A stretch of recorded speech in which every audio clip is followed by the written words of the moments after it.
Hindi recorded channel में आप सभी का स्वागत है। आज अपने कुछ विद्यार्थियों की फरमाइश पर हम कुछ पंक्तियों के रचना कौशल पर चर्चा करेंगे।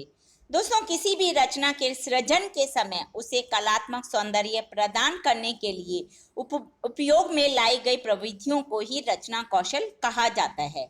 इसमें छात्रों को दी गई पंक्तियों में से लेखक के रचना कौशल की व्याख्या करनी होती है। आज के अध्याय में हम भारतेंदु हरिश्चंद्र द्वारा रचित भारत दुर्दशा नाटक के 2 गद्यांशों के रचना कौशल पर चर्चा करेंगे। पहला गद्यांश नाटक के 3रे अंक से लिया गया है, जिसमें भारत दुर्दैव यानी कि जो भारत की दुर्भाग्य के प्रतीक के रूप में है, वह किस प्रकार भारत की दुर्दशा करना चाहता है, इसे दर्शाया गया है। और जो दूसरा गद्यांश है, उसमें हमें दी गई पंक्तियों में से समाज की दशा का चित्रण करना है। इसमें हम जानेंगे कि समाज के लोग किस प्रकार कर्महीन होकर अपना हित अहित नहीं समझ पा रहे और किस प्रकार से अपने जीवन को बर्बाद करने पर तुले हुए हैं। तो चलिए दोस्तों, शुरू करते हैं अपना आज का अध्याय। और आज का मैं पहला गद्यांश जो पढ़ रही हूँ उसे ध्यान से सुनिए। काफिर काला नीच पुकारूं, तोड़ूं पैरों हाथ, दूं इनको संतोष खुशामद, कायरता भी साथ। मुझे मरी बुलाऊं, देश उजाड़ूं, महंगा करके अन्न, सबके ऊपर टिकस लगाऊं, धन है मुझको धन। यानी कि जो भारत दुर्दैव है, यानी कि भारत का दुर्भाग्य, वो किस प्रकार मंच पर आता है और लोगों को ललकार कर कहता है कि मैं इस तरह से भारत को किस तरह से नष्ट करूंगा, भारत के लोगों पर तरह तरह के टैक्स लगा दूंगा, भारत में बीमारियां फैला दूंगा, जिससे भारत के लोग कभी भी उभर नहीं पाएंगे। तो चलिए दोस्तों, इसका रचना कौशल की दृष्टि से व्याख्या करते हैं। प्रस्तुत गीत भारतेंदु हरिश्चंद्र द्वारा भारत दुर्दशा नाटक के 3रे अंक से लिया गया है। मैदान में फौजों के डेरे हैं। निर्दयी आधा क्रिस्तानी आधा मुसलमान का वेश धारण किए और हाथ में नंगी तलवार लेकर भारत दुर्दैव, जो कि मैंने आपको बताया भारत के दुर्भाग्य का प्रतीक, वह मंच पर प्रवेश करता है। वह भारत पर चारों ओर से आक्रमण करने के लिए योजना तैयार करता है और उसमें उसके देशी शत्रु कौन कौन से हैं? और अपव्यय, रोग, मदिरा, फैशन, अदालत, टैक्स, सिफारिश, ये सब उसके विदेशी शत्रु हैं और कुछ उसके उसमें देसी शत्रु हैं।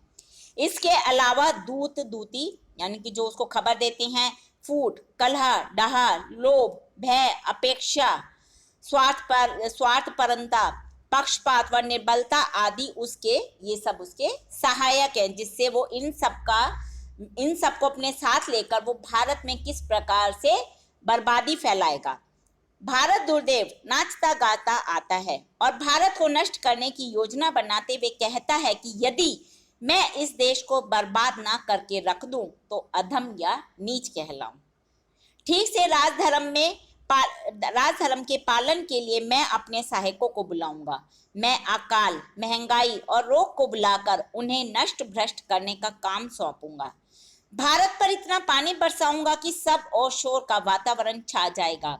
भारत के घर घर में आलस्य का प्रकोप फैला दूंगा और सब और घनघोर त्राही मच जाएगी। मतलब जो भारत की दुर्भाग्य का प्रतीक भारत दुर्दैव है, किस प्रकार से भारत को नष्ट करना चाहता है, यही लेखक इसमें बताना चाह रहे हैं। मैं भारतीयों को भारतीय नहीं काफिर और नीच कहकर बुलाऊंगा और उनके हाथ पैर तोड़ कर रख दूंगा। भारतीयों में जड़ता पैदा करने के लिए उनमें संतोष, खुशामद और कायरता के भाव पैदा कर दूंगा, ताकि वे अपनी आजादी के लिए फड़फड़ा भी नहीं सके, ऐसा उनको कायर और आलसी बना दूंगा। और फिर साथ ही साथ यहाँ पर प्लेग नामक महामारी को फैला दूंगा, जिससे देश उजड़ जाएगा। अन्न महंगा कर दूंगा। भारत पर इतने टैक्स लगा दूंगा कि वे भारतवासी कभी भी सुख की नींद नहीं सो पाएंगे। भारतीय संपत्ति का शोषण करना ही अब मेरे लिए मुख्य रहेगा। फिर वो कहता है कि इसलिए हे दर्शकों, तुम मुझे साधारण मत समझो। मेरा ही ईश्वर के कोप के फलस्वरूप भारत को छिन्न भिन्न करने के लिए अवतरण हुआ है और मैं इस पूर्ण लक्ष्य तक पहुंचकर ही दम लूंगा। लेखक ने अपना जो भारत की दुर्दशा का कितना अच्छा सटीक चित्रण अपनी इन पंक्तियों के माध्यम से करा है। इसे हम लेखक के रचना कौशल को समझ सकते हैं कि लेखक में कितना अच्छा रचना कौशल है। और उनके और भी रचना कौशल को समझने के लिए चलिए अब हम दूसरा जो गद्यांश है उसको भी जान लेते हैं और उसके भी रचना कौशल को समझ लेते हैं। बिना एकता, ये दूसरा गद्यांश में पढ़ रही हूँ दोस्तों।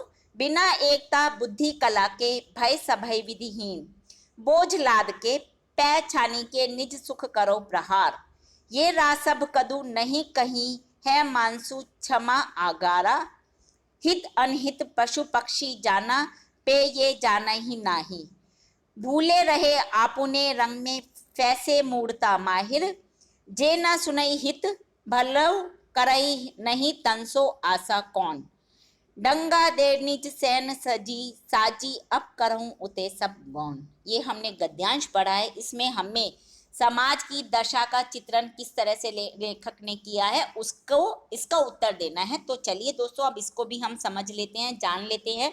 जो ये अवतरण अभी मैंने पढ़ा है यह भारतेंदु हरिश्चंद्र के नाटक भारत दुर्दशा से लिया गया है। इसमें लेखक ने तत्कालीन समाज की दयनीय दशा का वर्णन किया है।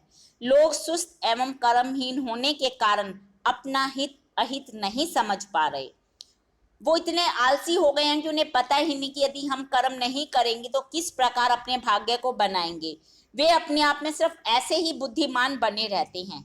वे हालात को अपने पक्ष में करने की सोचते ही नहीं।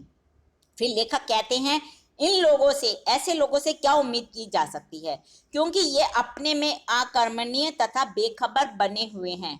इन सभी में बुद्धि की कमी है जिससे समाज का विकास संभव नहीं है। ऐसा समाज एवं देश प्रगति नहीं कर सकता जहां पर इस तरह के कर्महीन लोग जो कि कोई काम ही नहीं करना चाहते, आलस में भरे पड़े रहते हैं। ऐसा देश कैसे प्रगति करेगा। बोझा लादने के अलावा ये कुछ भी नहीं कर सकते। ये पैर पसार कर नींद से सोए रहेंगे तो ऐसे में अपना भला क्या करेंगे। मेहनत करके ही तो हम अपनी किस्मत बदल सकते हैं। अपने लाभ एवं स्वार्थ की सबको चिंता है, देश की किसी को नहीं। ऐसे लोगों के बारे में क्या कहा जाए। लेखक कहते हैं कि चारों तरफ लापरवाही ही दिखाई देती है। जागरूकता एवं चेतना का पूर्ण अभाव पाया जाता है। पशु पक्षियों को भी अपना हित और अहित पता होता है, परंतु इन लोगों को तो कोई सुध बुध नहीं है। इन्हें अपने जीवन एवं देश के बारे में कुछ भी पता नहीं है, ना ही ये जानने की कोशिश कर रहे हैं। ये अपने आप को भुलाए हुए हैं और मूर्खतापूर्ण कार्यों एवं निर्णयों के अंदर अपने आप को फंसाए हुए हैं।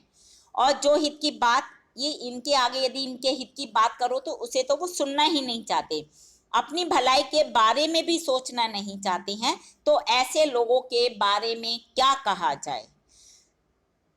इनसे किसी प्रकार की आशा नहीं की जा सकती। वे अपने साज सजावट में ही ध्यान देते हैं और किसी के हित के बारे में तो सोचते भी नहीं हैं। ये सब सिर्फ और सिर्फ अपनी मस्ती में लिप्त रहते हैं। इन्हें किसी की कोई चिंता नहीं है, एकदम बेखबर बने हुए रहते हैं और किसी तरफ कोई ध्यान ही नहीं देना चाहते। यदि ऐसे लोग जिस समाज में होंगे दोस्तों, तो उस समाज का विकास या वो समाज कैसे प्रगति कर पाएगा, लेखक मूल रूप से इसमें यही कहना चाहते हैं। तो दोस्तों ये हमने जाने भारतेंदु हरिश्चंद्र के भारत दुर्दशा नाटक के 2 अवतरणों की रचना कौशल के विषय में।